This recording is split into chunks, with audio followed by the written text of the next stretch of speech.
Hello friends, எல்லாருக்கும் வணக்கம். இன்றைக்கி நம்ம சேனலில் ஒரு முக்கியமான இன்ஃபர்மேஷனை தான் இந்த வீடியோவில் வந்து ஷேர் பண்ண போகிறோம். ஸோ வீடியோவை நீங்கள் ஃபஸ்ட் வந்து லாஸ்ட் வரைக்கும் நீங்கள் ஸ்கிப் பண்ணாமல் பாருங்கள். 2025 பப்ளிக் செக்டர் பேங்க் எல்லாத்தையுமே வந்து பார்த்திங்க அப்படின்னா திருப்பியும் வந்து மெர்ஜ் பண்ண போகிறாங்க. ஸோ இந்த மெர்ஜ் பண்ணுறது மூலமாக இந்த மாற்றத்தின் மூலமாக பார்த்திங்க அப்படின்னா 12 கோடி மேற்பட்ட வாடிக்கையாளர்களுடைய வாழ்க்கை வந்து பாதிக்கப்படும் அப்படின்றதையும் சொல்லியிருக்காங்க. ஸோ இதனால் உங்களுடைய பேங்க் வந்து சேஃபாக இருக்குமா, உங்களுடைய நீங்கள் அக்கௌண்ட் வச்சுருக்கிற பேங்க் வந்து மெர்ஜ் ஆகுமா, அல்லது என்னென்ன சேஞ்சஸ் எல்லாம் வரும், ஸோ அப்படி சேஞ்சஸ் வந்தது அப்படின்னா என்னென்னலாம் நீங்கள் பண்ணணும் அப்படின்றத தான் இந்த வீடியோவில் நான் வந்து உங்களுக்கு ஸ்டெப் பை ஸ்டெப்பாக எக்ஸ்பிளைன் பண்ண போகிறேன். ஸோ வீடியோவை நீங்கள் ஃபஸ்ட் வந்து லாஸ்ட் வரைக்கும் நீங்கள் ஸ்கிப் பண்ணாமல் பாருங்கள். ஃபஸ்ட்டு பேங்க் மெர்ஜ்னா என்ன அப்படின்றத நம்ம பார்க்கலாம். சின்ன பேங்க் எல்லாத்தையுமே வந்து பார்த்திங்க அப்படின்னா பெரிய பேங்க்கோட லிங்க் பண்ணி ஒரு பெரிய பேங்க்காக வந்து கன்வெர்ட் பண்ணுவாங்க. ஸோ அதுதான் பேங்க் மெர்ஜ் அப்படின்றத சொல்லுவாங்க. ஸோ இந்த இன்சிடெண்ட் வந்து 2017 அடுத்தது வந்து பார்த்திங்க அப்படின்னா 2020 வந்து ஏற்கனவே வந்து நடந்தது. அப்போ வந்து பார்த்திங்க அப்படின்னா ஒரு 27 பப்ளிக் செக்டார் பேங்க் வந்து இருந்தது. அந்த 27 பப்ளிக் செக்டார் பேங்க்கை வந்து இப்போ மெர்ஜ் பண்ணி தான் 12 பேங்க்காக வந்து அவங்க வந்து மெர்ஜ் பண்ணியிருக்காங்க. ஸோ இந்த மெர்ஜ் மூலமாக நம்மளுக்கு வந்து என்னென்னலாம் கிடைக்கும், என்னென்னலாம் இப்போ அந்த 12 பப்ளிக் செக்டார் பேங்க்லாம் இருக்குது அப்படின்றத நம்ம பார்க்க போகிறோம். அதில் வந்து பார்த்திங்க அப்படின்னா பப்ளிக் செக்டார் பேங்க்கில் ஸ்டேட் பேங்க் ஆஃப் இந்தியா இருக்குது, பஞ்சாப் நேஷ்னல் பேங்க் இருக்குது, அடுத்தது பேங்க் ஆஃப் பரோடா பிஓபி அப்படின்னு சொல்லக்கூடிய பேங்க் ஆஃப் பரோடா இருக்குது, கனரா பேங்க் இருக்குது, யூனியன் பேங்க் ஆஃப் இந்தியா இருக்குது, அடுத்தது பேங்க் ஆஃப் இந்தியா இருக்குது, இந்தியன் பேங்க்கில் இருக்குது, அடுத்தது வந்து பார்த்திங்க அப்படின்னா central bank of India, Indian overseas bank, UCO bank, அடுத்தது bank of Maharashtra, Punjab and Sind bank. So இந்தமாரி ஒரு 12 நேஷனலைஸ்டு பேங்க், அதாவது பப்ளிக் செக்டார் பேங்க் வந்து இப்போதைக்கு வந்து அந்த 27 மெர்ஜ் பண்ணி இப்போ 12 பேங்க்காக வச்சுருக்காங்க. ஸோ இந்த மெர்ஜ் பண்ணுறது மூலமாக நம்மளுக்கு வந்து பெரிய பேங்க்காக வந்து கன்வெர்ட் பண்ணுறதுக்கான ஒரு ஆப்ஷன்ஸ் கொடுத்துருக்காங்க. இது மூலமாக நம்மளுக்கு வந்து ஒரு பெரிய லோன் வேணும் அப்படின்னா தாராளமாக கிடைக்கும். ஸோ இதனால் டெக்னாலஜி வந்து இம்ப்ரூவ்மெண்ட் ஆகும். ஸோ கஸ்டமர்ஸுக்கு வந்து ஃபாஸ்ட்டாக வந்து பார்த்திங்க அப்படின்னா சர்வீசஸ் எல்லாம் கிடைக்கும் அப்படின்றதையும் இதில் வந்து சொல்லியிருக்காங்க. ஸோ இந்த பப்ளிக் செக்டார் பேங்க்லேயே வந்து பார்த்திங்க அப்படின்னா ஒரு சில பேங்க் வந்து ஸ்மால் ஸ்கேல் லெவலில் தான் இருக்குது. ஸோ அப்படி இருக்குது அப்படின்னா அதாவது ஸ்மால் ஸ்கேல் அளவில் இருக்கிற பேங்க் எல்லாமே எடுத்தோம் அப்படின்னா UCO bank, Punjab and Sind bank, அடுத்தது Indian overseas bank, central bank of India, bank of Maharashtra. So இந்த பேங்க் எல்லாமே அவங்களுடைய பர்ஃபார்மன்ஸ் வந்து நல்லா தான் இருந்தாலும் அதனுடைய சைஸ் வந்து பார்த்திங்க அப்படின்னா ஸ்மால் ஸ்கேல் லெவலில் தான் இருக்குது. ஸோ இதனோட வந்து பார்த்திங்க அப்படின்னா மேபி இது வந்து கன்ஃபார்ம் கிடையாது.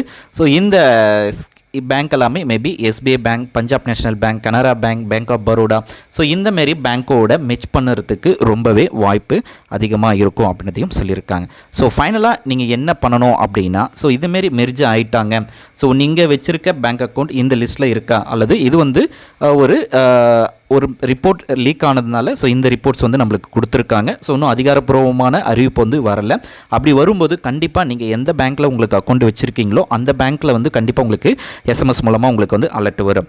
இதில் வந்து நீங்கள் கவனிக்க வேண்டியது உங்களுக்கு எஸ்எம்எஸ் அண்ட் மெயில் வந்து உங்களுக்கு கண்டிப்பாக ரிசீவ் ஆகும். கண்டிப்பாக நீங்கள் வேறு பேங்க்குக்கு போகிறீங்க அப்படின்னா கேஒய்சி வந்து அப்டேட் பண்ணுற மாதிரி இருக்கும். பேங்க் அக்கௌண்ட் நம்பர் வந்து எந்தவித சேஞ்சஸும் இருக்காது. பேங்க் வந்து மெர்ஜ் ஆகிடுச்சு அப்படின்னா கண்டிப்பாக ஐஎஃப்எஸ்சி கோடு வந்து மாறும். இதனால் உங்களுடைய சேலரி, இது எல்லாத்துலேயுமே நீங்கள் வந்து கண்டிப்பாக அப்டேட் பண்ணுற மாதிரி இருக்கும். பிஎஃப் இருக்கிறீங்க அல்லது சேலரி அக்கௌண்ட் வச்சுருக்கீங்க அப்படின்னா கண்டிப்பாக உங்களுடைய டீட்டெயில்ஸ் எல்லாத்தையுமே நீங்கள் வந்து அப்டேட் பண்ணுற மாதிரி இருக்கும். அடுத்தது வந்து பார்த்திங்க அப்படின்னா கண்டிப்பாக பழைய செக் வந்து யூஸ் பண்ண முடியாது, நியூ செக்கை வந்து யூஸ் பண்ணுற மாதிரி இருக்கும். அதுவும் ஒரு சில பேங்க்கில் வந்து கண்டிப்பாக அனௌன்ஸ்மெண்ட் பண்ணுவாங்க. அதே போல் அப்ளிகேஷன்ஸ் அண்ட் நெட் பேங்கிங், இந்த டாக்குமெண்ட் பேக்கப், இந்தமாரி எல்லா டீட்டெயில்ஸுமே ஒன் பை ஒன்னாக நீங்கள் பேக்கப் எடுக்கிற மாதிரி தான் இருக்கும். இந்த ப்ராசஸ் எல்லாமே உங்களுக்கு வந்து சேஃபாக தான் இருக்கும்.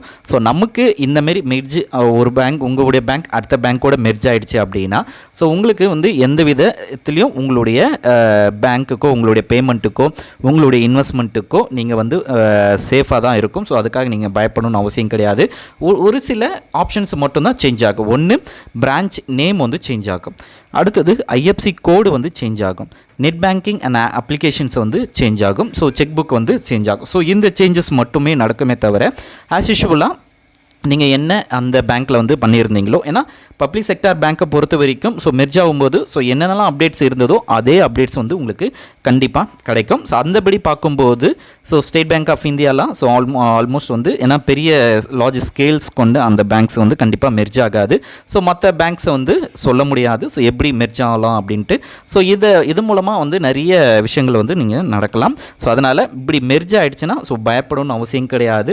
ஸோ உங்களுக்கு பேங்க்கில் இருந்து ப்ராப்பரான இன்வெஸ்டிகேஷன் அண்ட் மெயில் மெசேஜ் எல்லாமே உங்களுக்கு வந்து அனுப்புவாங்க.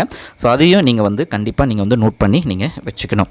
ஸோ இந்த அப்டேட்டை வந்து நீங்கள் நோட் பண்ணி வச்சுக்கோங்க. ஸோ இந்த மெர்ஜ் என்பது அப்படி பார்த்தீங்க அப்படின்னா ஸோ இந்த மெர்ஜ் பண்ணுறது மூலமாக நம்மளுக்கு வந்து பயப்படணும் அப்படின்னு அவசியம் கிடையாது. ஸோ இதை வந்து இம்ப்ரூவ்மெண்ட் பண்ணுறாங்க. ஸோ அதனுடைய பேங்க்குடைய ப்ராசஸ் வந்து இம்ப்ரூவ்மெண்ட் பண்ணுறது தான் இதுக்கான ப்ராசஸாக இருக்குது. ஸோ இந்த டீட்டெயில்ஸ் எல்லாத்தையும் நோட் பண்ணி வச்சுக்கோங்க. இன்கேஸ் உங்களுடைய பேங்க் மெர்ஜ் பண்ணுற டீட்டெயில்ஸில் இருந்தது லிஸ்ட்டில் இருந்தது அப்படின்னா நீங்கள் என்னெல்லாம் பண்ணலாம் என்னெல்லாம் பண்ணக்கூடாது அப்படின்றதுக்கான இன்ஃபர்மேஷன் தான் இந்த வீடியோ உங்களுக்கு யூஸ்ஃபுல்லாக இருக்கும்னு நினைக்கிறேன். யூஸ்ஃபுல்லாக இருக்குது அப்படின்னா லைக் பண்ணுங்கள், ஷேர் பண்ணுங்கள். நம்ம நெக்ஸ்ட் வீடியோவில் சந்திக்கலாம். தேங்க்ஸ் ஃபார் வாட்சிங்.